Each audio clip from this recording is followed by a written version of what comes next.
Durante años, en varios pueblos del norte de la Unión, hubo comerciantes que abrían sus negocios sabiendo que una parte de lo que ganaran ese día no sería para ellos. No importaba cuánto hubieran trabajado. No importaba si tenían que pagar empleados, comprar mercancía o alimentar a sus hijos. Antes de cerrar la caja, alguien llegaría a reclamar su parte. Un hombre que no había invertido nada, que no trabajaba, que no producía, pero que exigía dinero a cambio de una sola cosa: dejarlos con vida.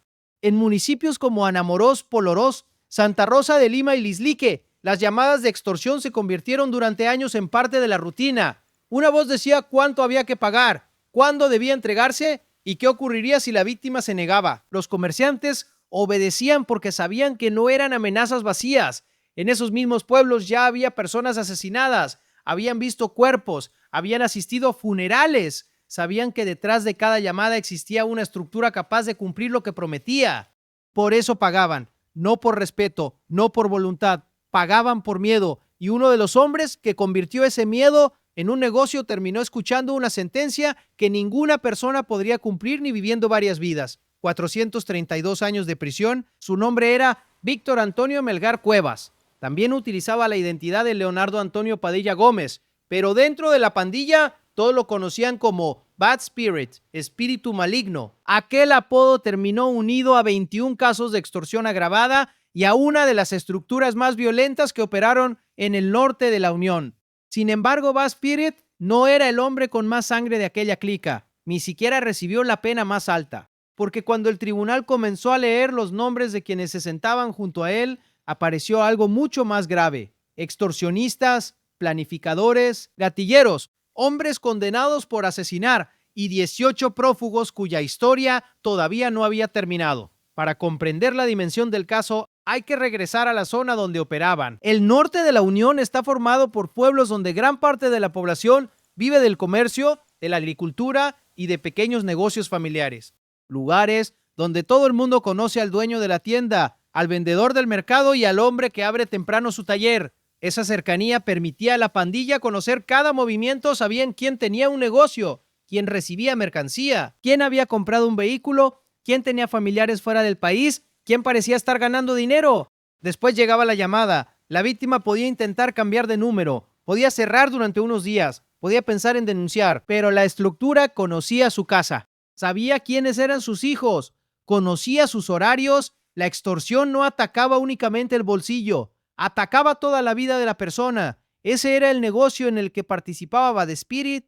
La justicia le comprobó 21 casos de extorsión agravada, 21 víctimas obligadas a entregar parte de lo que ganaban para evitar represalias. No fue una amenaza aislada, era una actividad repetida, organizada, una fuente constante de ingresos para la pandilla. Bad Spirit fue condenado también por pertenecer a una organización terrorista. La suma de los delitos elevó su pena hasta los 432 años. Pero hay que ser precisos. En esa sentencia, Bad Spirit no fue condenado directamente por homicidios. Sus delitos principales fueron las extorsiones y su participación en la estructura. Eso no significa que su actividad estuviera separada de las muertes. Al contrario, las extorsiones funcionaban porque otros miembros de la misma clica habían demostrado que la amenaza era real. Un comerciante pagaba porque sabía lo que le había ocurrido a quien se negó. Los homicidas fabricaban el miedo. Los extorsionistas lo convertían en dinero. Era una misma maquinaria. Y el primer nombre que demuestra la dimensión de esa maquinaria es el de Edras Isaac Ríos Blanco. Dentro de la pandilla lo conocían como Chucky. Su condena fue todavía mayor que la de Bad Spirit: 642 años de prisión, la pena más alta de todo el proceso. A Chucky se le atribuyeron 31 casos de extorsión y el delito de proposición y conspiración para cometer homicidio agravado. Es decir, participar en la planificación de una muerte. No era únicamente cobrar, también significaba decidir que una persona debía desaparecer, organizar el ataque, transmitir la orden y conseguir que otros la ejecutaran. Planificar una muerte implica tiempo, no es una reacción instantánea. Quien participa puede pensar en lo que está haciendo, puede detenerse, puede cambiar de decisión, pero continúa. Eso fue lo que la justicia consideró probado en el caso de Chucky. Sin embargo, cuando el juez leyó sus 642 años, él no estaba presente. Había sido juzgado en rebeldía, era prófugo y no era el único. De los 40 integrantes condenados dentro de esta estructura, 22 estaban presentes o bajo custodia. Los otros 18 fueron sentenciados en rebeldía, 18 hombres que ya tenían una condena escrita, pero que todavía no estaban encerrados. Guarde ese dato, porque será importante al final. Dentro del mismo proceso también apareció uno de los hombres más violentos de la clica, Gerson Danilo Meléndez Canales. Su alias era El Despiadado. El tribunal lo condenó a 210 años de prisión por 7 homicidios agravados, 7 víctimas, 7 personas asesinadas por la misma estructura que sostenía las extorsiones.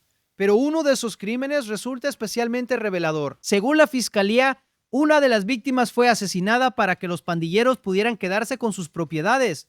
No murió durante una pelea, no fue víctima de un ataque al azar. La mataron porque tenía inmuebles, porque alguien observó lo que poseía y decidió que sus bienes valían más que su vida.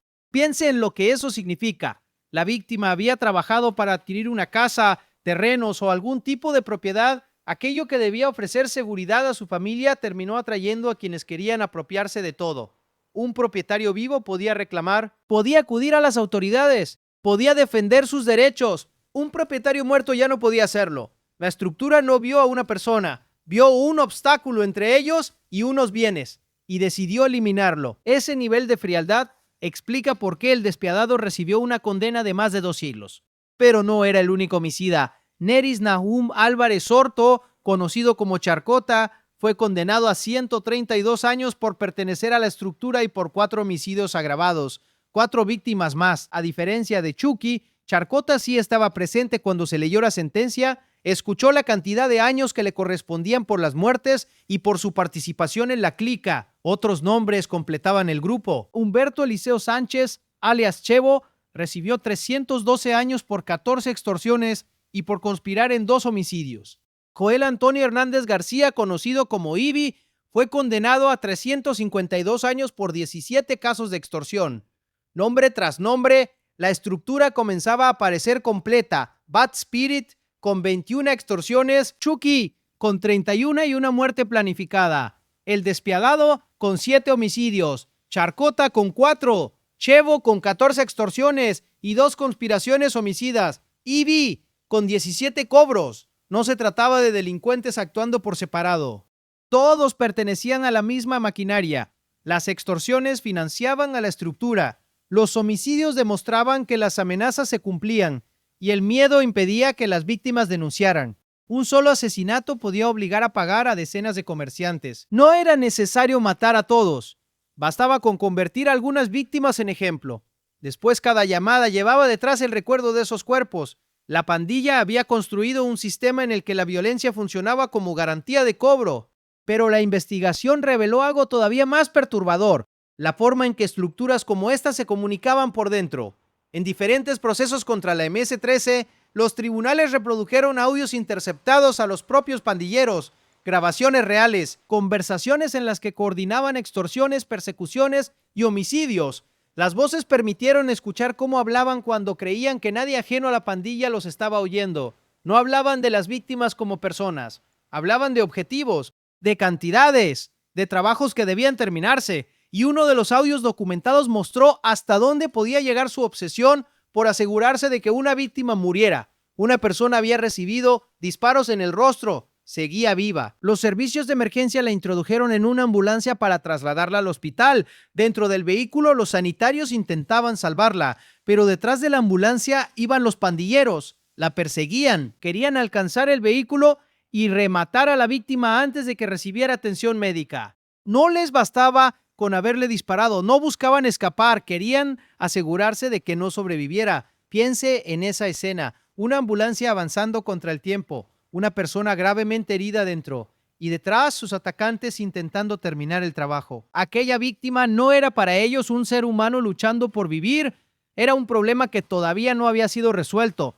Si sobrevivía, podía identificarlos, podía hablar, podía explicar lo ocurrido. Por eso estaban dispuestos a perseguir incluso el vehículo que trataba de salvarla. En otras grabaciones se escuchaban los gritos de víctimas mientras los pandilleros se burlaban antes de disparar. No solo querían matar, también disfrutaban del miedo, prolongaban la angustia, se reían de personas que sabían que podían estar viviendo sus últimos segundos. Después, en algunos casos, manipulaban la escena, colocaban carteles falsos junto a los cuerpos para atribuir los homicidios a un supuesto grupo de exterminio llamado la Sombra Negra. Buscaban confundir a los investigadores, hacer creer que otro grupo había cometido el crimen y aumentar todavía más la sensación de que nadie estaba seguro. La estructura no solo controlaba quién moría, intentaba controlar también la historia que se contaría después. Pero quizá uno de los detalles más reveladores de los audios no estaba relacionado directamente con un homicidio, estaba relacionado con el dinero. En una de las conversaciones, un pandillero explicaba que llevaba un censo de las extorsiones, un registro de cuánto dinero se cobraba en cada colonia. Sabían qué comerciantes pagaban, cuánto entregaban, qué zonas producían más, y otro integrante respondió que había que aumentar las cuotas porque la pandilla estaba corta de dinero. Hablaban del miedo como si fuera un producto, no pensaban en la familia que perdería parte de sus ingresos, no pensaban en el negocio que podía cerrar. Veían cantidades, ingresos, cuotas. Si necesitaban más dinero, la solución era sencilla, exigir más. La víctima no podía negociar, no podía cambiar de proveedor, no podía rechazar el servicio. La única alternativa era arriesgarse a sufrir una represalia. Esa contabilidad explica la importancia de hombres como Bad Spirit. Puede que no apareciera condenado por disparar directamente contra una víctima, pero sus 21 extorsiones alimentaban la estructura. El dinero de los comerciantes podía servir para mantener a los miembros, adquirir recursos y continuar las operaciones. La violencia garantizaba el cobro financiaba más violencia. Era un círculo. Y la red intentaba mantenerse conectada incluso con pandilleros que ya estaban encarcelados. Los audios también revelaron instrucciones para que abogados trasladaran mensajes hacia miembros que se encontraban en centros penales. La captura de un integrante no siempre interrumpía de inmediato la cadena. Podían intentar enviar órdenes, recibir información, mantener comunicación con quienes seguían fuera. Por eso no bastaba con detener a un solo extorsionista. Había que identificar toda la estructura. Quienes cobraban, quienes vigilaban, quienes transmitían mensajes, quienes planificaban y quienes mataban. El proceso contra esta clica reunió a 40 integrantes y permitió mostrar cómo todas esas funciones estaban conectadas. Cuando llegó el momento de la sentencia, las penas fueron acumulándose. 432 años para Bad Spirit, 642 para Chucky, 210 para El Despiadado, 132 para Charcota, 312 para Chevó, 352 para Ivy. Son condenas que superan cualquier vida humana. Nadie cumplirá físicamente 400 o 600 años. Entonces, ¿por qué imponer cifras semejantes? Porque cada delito se suma. Cada extorsión representa una víctima distinta. Cada homicidio produce su propia responsabilidad. Cada conspiración añade una nueva pena. El número final no mide cuánto vivirá el condenado. Mide la cantidad de delitos que un tribunal consideró probados. En el caso de Bad Spirit, los 432 años reflejan 21 casos de extorsión y su pertenencia a la organización. No fue una sola víctima, fueron 21. Cada una quedó reconocida dentro de la sentencia. Y detrás de cada caso había una persona que entregó dinero bajo amenazas, un comerciante que trabajaba para mantener a su familia y terminaba financiando a quienes lo aterrorizaban. Algunas víctimas podían pagar durante meses, otras durante años. Cada entrega reducía lo que podían llevar a casa y pagar una vez no solucionaba el problema. Demostraba que podían seguir pagando. La llamada regresaba. La cantidad podía aumentar. La amenaza se convertía en una rutina. Muchas familias sometidas por estructuras similares terminaron cerrando negocios o abandonando sus comunidades. La extorsión no solo roba dinero, también roba libertad. La persona deja de decidir dónde vivir, cuánto ahorrar, cómo utilizar lo que gana. Todo queda condicionado por una estructura criminal. Por eso la sentencia contra los 40 miembros tuvo un efecto más amplio que la condena individual de Bad Spirit. No se estaba encerrando únicamente a un hombre, se estaba desmontando una red que había mantenido sometida a una región. Pero el juicio dejó una parte pendiente. Los 18 prófugos, 18 integrantes, fueron condenados sin estar presentes. Algunos podían encontrarse en otros departamentos. Otros quizá habían cruzado hacia Honduras aprovechando la cercanía de la frontera. También podían haber huido hacia Estados Unidos o esconderse en casas de familiares. Sin embargo, salir del territorio no eliminaba la sentencia. Chucky podía ocultarse. Podía utilizar otra identidad. Podía intentar empezar una vida en otro lugar. pero los 642 años ya estaban unidos a su nombre. La justicia había determinado su responsabilidad. La condena no necesitaba localizarlo de inmediato, podía esperar un control fronterizo, una detención por otro delito, una deportación, una huella comparada en una base de datos, un familiar que decidiera hablar. Un solo error podía terminar la fuga. Eso ya había ocurrido con otros pandilleros, hombres que escaparon al extranjero creyendo que la distancia borraría el pasado. Años después fueron detenidos y deportados. Cuando bajaron del avión, la policía ya conocía sus identidades y los procesos que tenían pendientes. Otros fueron descubiertos escondidos en casas de familiares. Algunos cayeron porque una persona reconoció su rostro. La condena no desaparece porque el prófugo cambia de país, permanece esperando. Y eso significa que el proceso contra la clica no quedó completamente cerrado el día del juicio. 22 integrantes estaban presentes o detenidos. 18 continuaban sueltos, pero ya no eran hombres desconocidos. Tenían nombres, alias, delitos y penas. Bad Spirit sí escuchó su condena dentro de la sala. El hombre que había enviado amenazas a comerciantes se encontraba ahora sin capacidad para negociar. Durante años, sus víctimas recibieron una cantidad y una fecha. Debían pagar. No podían discutir, no podían retrasarse. Ahora era él quien recibía una cifra definitiva. 432 años. No podía ofrecer menos. No podía cambiar de número. No podía enviar a otro en su lugar. La sentencia quedaba escrita. Pero las cifras enormes pueden hacer que se olvide lo más importante, las víctimas. Detrás de las 21 extorsiones había 21 casos reales, comerciantes que abrían temprano, personas que tenían que pagar empleados y proveedores, padres y madres que trabajaban para sostener una casa. Una parte de aquel esfuerzo terminaba en manos de hombres que no habían producido nada.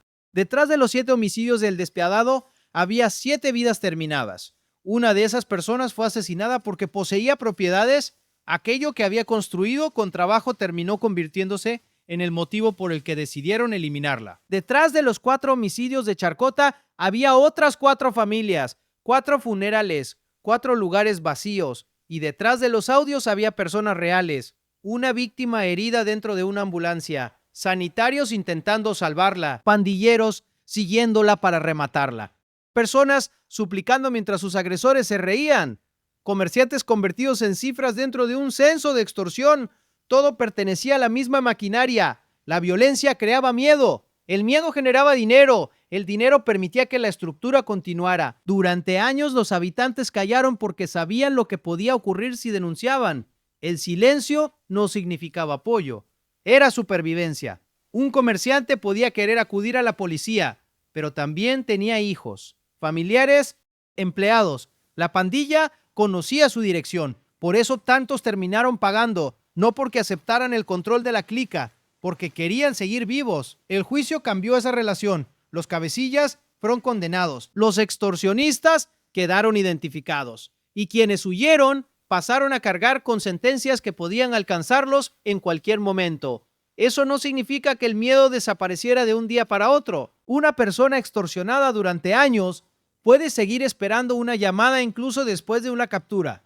Puede desconfiar de cada número desconocido. Puede temer que algún prófugo regrese. La violencia deja hábitos que tardan en borrarse, pero la estructura ya no tenía la misma capacidad para actuar. Bad Spirit no podía volver a exigir un pago desde las calles. El despiadado no podía elegir una nueva víctima. Charcota no podía cometer otro homicidio en aquellos pueblos. Y los prófugos debían preocuparse por no ser encontrados. Durante años, fueron los comerciantes quienes vivieron pendientes de cada vehículo que se detenía frente al negocio, de cada llamada, de cada desconocido. Ahora los 18 prófugos podían vivir pendientes de cada patrulla, cada control, cada persona que los reconociera. El miedo había cambiado de lado. Eso no devuelve el dinero, no resucita a los muertos, no repara a las familias, pero impide que los condenados presentes continúen actuando y mantiene abierta la posibilidad de capturar a quienes escaparon.